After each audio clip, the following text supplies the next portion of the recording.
Hey everybody.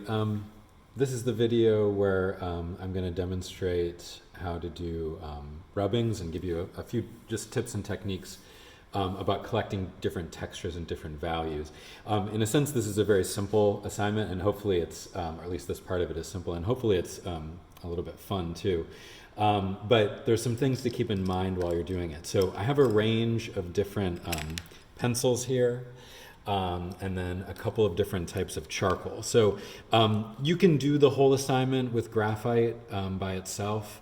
I highly recommend, if you do stick with just graphite, trying to find a couple of like darker pencils. And charcoal actually works really well for getting dark tones. So remember, you're not just collecting a variety of different textures, you also need a vast range of different values. So you need some very light grays, which are really easy to create with the lighter pencils. So I've got here like a 2H, and if you didn't know this, the classic like yellow school pencil is actually an HB. So it's kind of like right between a 2B and a 2H. So lightest, middle, that one's a little bit darker. And then I've got these two pencils this one is actually a woodless pencil. I love these. It's actually just, the whole thing is graphite.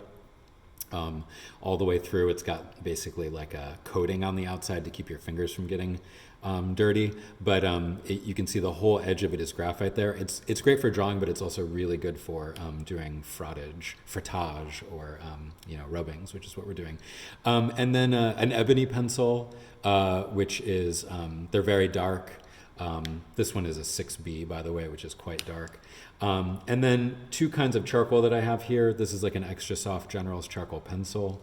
And then these are two little pieces of compressed charcoal that I actually found floating around in my computer bag. So you don't have to have charcoal, but if you do have it lying around just because you use it yourself or from a drawing class, that will be really useful. But try to find as wide a range of different tools as you can to make your rubbings. Okay, so then the next step is just to basically find a whole bunch of different materials that you can use to make them. So look around your house or your apartment or wherever you are. If you're on campus, there's a lot of stuff on campus. I've got a bunch of different samples of things that students have made in the past that they kind of left behind here. This was a heating vent. This is a keyboard from the Mac computers that are here in the classroom. Let's see. This was a rubbing that somebody made from one of the recycling containers out in the hallway.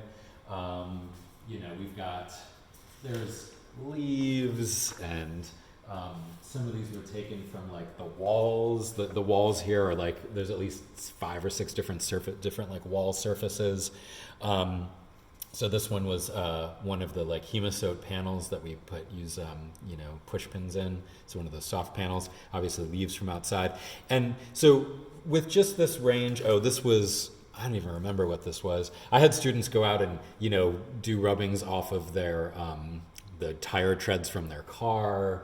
Somebody actually got yelled at because they saw another car that had a really interesting tire pattern, and they were doing a rubbing off of somebody else's car. Somebody walked by and was like, "What the hell are you doing to my car?"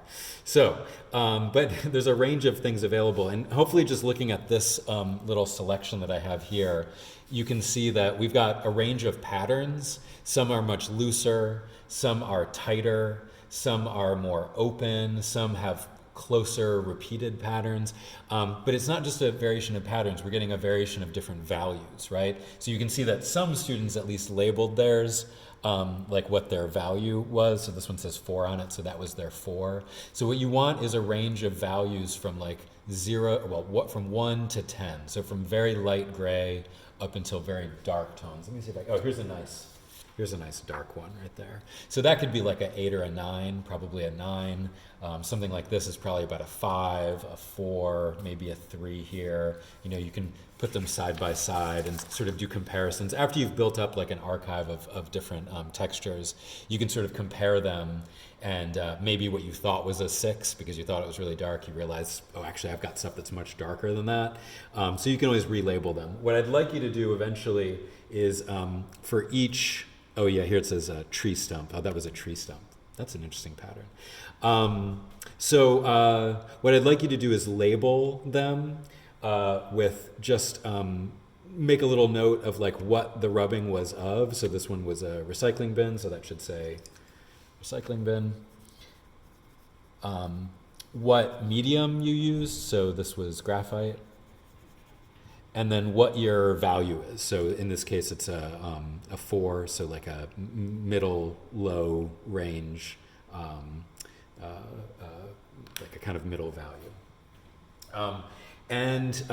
Okay, so now technique for making this. Oh, one other thing to note is that, so not only do we have like different patterns and different values, so different lightnesses and darknesses, but notice that some of the patterns have elements in them that might be really useful for creating these patterns that we're making. So for instance, the keyboard has sort of like a grid pattern, if you can see that well enough. The keyboard has kind of like a grid pattern built into it.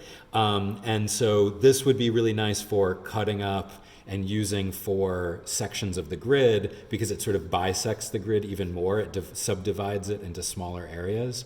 And it just gives you more opportunities for, making smaller and smaller sections of your grid. Because obviously it's going to start as a 5x5, as you saw from the last video and from Blackboard, but you're not trapped in a 5x5 grid. You can keep dividing it and making it more complex. That's actually sort of the name of the game. And if you look at a lot of the examples from online, you'll see that they go beyond that 5x5 grid and start sort of breaking it down and joining pieces together, creating the illusion that sections are underlapping or overlapping. That's really what we're trying to do.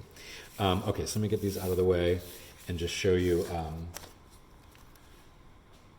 The techniques are pretty simple, but I just want to show you how you can get very different results from the same materials using different sort of techniques. So I have, for the paper to use for this, you're going to want to use something that's relatively thin. If the paper is too thick, it's not going to pick up the texture. So I have like a gigantic sheet here of kind of thin paper, but really any kind of printer paper, like this is just regular computer paper. This works really well. If you have bigger sheets, that's nice. I gave my students, the last time we did this, I gave them big, like 36-inch sheets of this lightweight paper, so they could just go around and just build up different textures in different areas. So if you have big paper, that's a nice way to use it. I'm just going to demonstrate with the printer paper, because that's probably what most people have handy. If in a pinch, if you don't have any other paper, you can use pages out of your sketchbook, but I would prefer, I'd encourage you to use this. So I'm going to start with the 6B pencil, because it's nice and dark, and I'm just going to use this leaf that I found out in the courtyard over there. And you can try different sides, see what works better of your objects, and then just kind of sandwich it under the paper, and then use the flat edge of whatever utensil, whatever medium you have, and you just make a rubbing. You might have done something like this in elementary school. It's fairly straightforward. But what I just wanted to show you that, if I use, so there's a dark colored graphite pencil.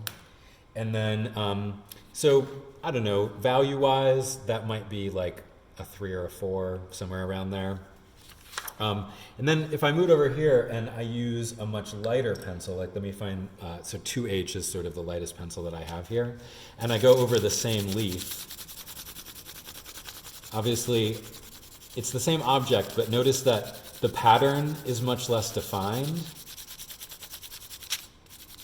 and the value of the texture that I'm left with is much lighter. So same object, 6B over here, 2H over here. Both of these, this one's obviously more interesting. This one's more interesting over here. This one's a little bit less interesting. I'll hold it closer so you can see it a little bit better.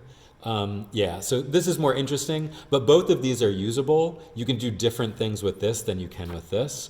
And obviously this is giving us one of our really light values that we want, right? We want a few that are like in the 1, 2, And when I say 1, 2, I obviously mean like 1 through 10, 1 being the lightest, 10 being the darkest. So this is like a nice 1 or 2. This is maybe more in the 4 or 5s.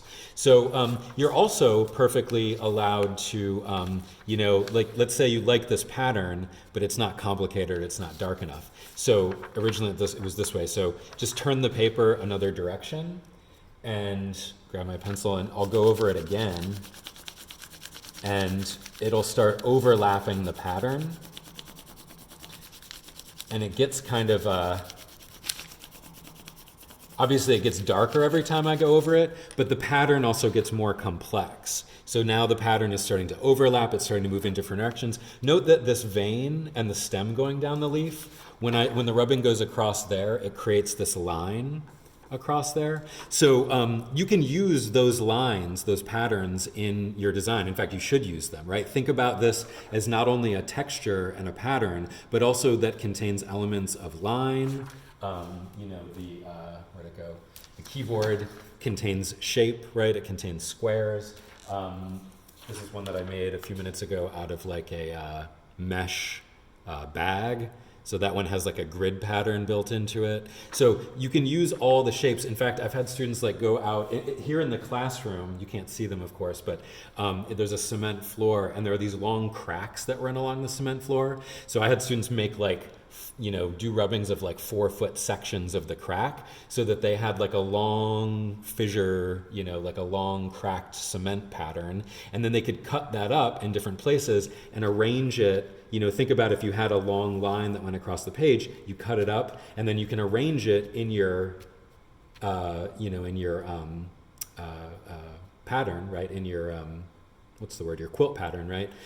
So that you use that crack or the fissure that as a line and sort of arrange it in different parts, right? Use different pieces of it around your design. So always be thinking not just about the object and the texture and how light or dark it is, but also what, sort of like internal patterns that you have available to you within those objects. Let's see, I wanted to grab one other thing. Where did it go? Oh. Yeah, so this is like a mesh bag. It's like a carrying bag that somebody left behind, for their art supplies. So this has got sort of a plastic, but it's also got like a mesh inside of it that creates like a grid pattern. So when you're using something like this, you want to make sure it's kind of as flat as you can get it. And I'll grab another sheet of paper.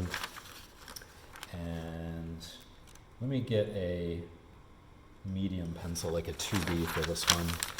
And again, even if you only have regular pencils, not the woodless kind, just make sure it's nice and sharp, and then you can use the flat edge. And it's pretty quick to go in and, take a quick pattern. So that's maybe like a 4x4 section. So what it says in the assignment is to get each pattern, you should have about 8x10 inches. So that's almost a full sheet of it. You can always go back as long as you have the objects handy. You can always go back and collect more. You can grab more rubbings later if you find that you run out. Like let's say that in my design, I'm going to use this pattern pretty heavily, but I didn't make enough of it. Right, you can always go back and get more, of course, later. And then, of course, with this one, if I keep rotating it a little bit, I forget which way it was facing before, let's go this way. If I keep rotating it and going over the pattern again, just like with the leaf, it's going to get darker each time, but it also makes the pattern kind of more intricate, if you can see that clearly. So now, instead of the grid all going in one direction, there's sort of like, there's one grid that's going like this and one that's going like that. So I get these little triangle patterns in there. I don't know how clearly you can see that, but I really want you to experiment with these and build up a huge catalog. You have to have at least 10, but I feel like with most semesters, students get like 30 or 40 of these because they start going crazy and finding different patterns all over the place. So that's pretty much it. If you do have charcoal, like I mentioned, charcoal is really nice. This is a rubbing that I took just a second ago from the door to the classroom. So this is like the wood grain from the door. You can actually even see it. The door itself is made up of a few panels of wood that have been, glued or joined together. So you can actually see the lines where the panels are glued together. So I could use this part of the texture and the pattern, and I can also use the line and cut up those sections, right? Like this could be an interesting center point for a design because it's got like a little crosshair in it. So you can imagine cutting this into a square or a triangle or some other shape. And you see this one I labeled also. So wooden door, charcoal. I'm going to call this about a 7, in terms of the value scale. So that's the idea. That's pretty much it. You also, let's see, sometimes if you try to take the surface that you make your rubbings on, you should be on a hard tabletop so you can put some pressure on the graphite. And you should also generally avoid doing like fabric. Sometimes you think that you can get good rubbings off of fabric, but anything that compresses too much, it tends to not pick up the pattern. And so you don't want to, for instance, like, put down a piece of fabric and do a rubbing over it and just come up with like solid black or solid gray. Because remember that it's not just a value assignment, it's a texture, pattern, and balance assignment as well as value. So it has to have all those things at the same time. I didn't do any in charcoal. I'll just do another one. Just to show you how differently this looks when we do it in charcoal, I'll put the bag down here and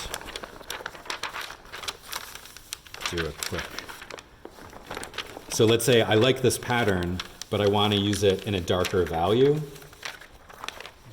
Going on top of all this stuff. Put it down here and go over it in charcoal.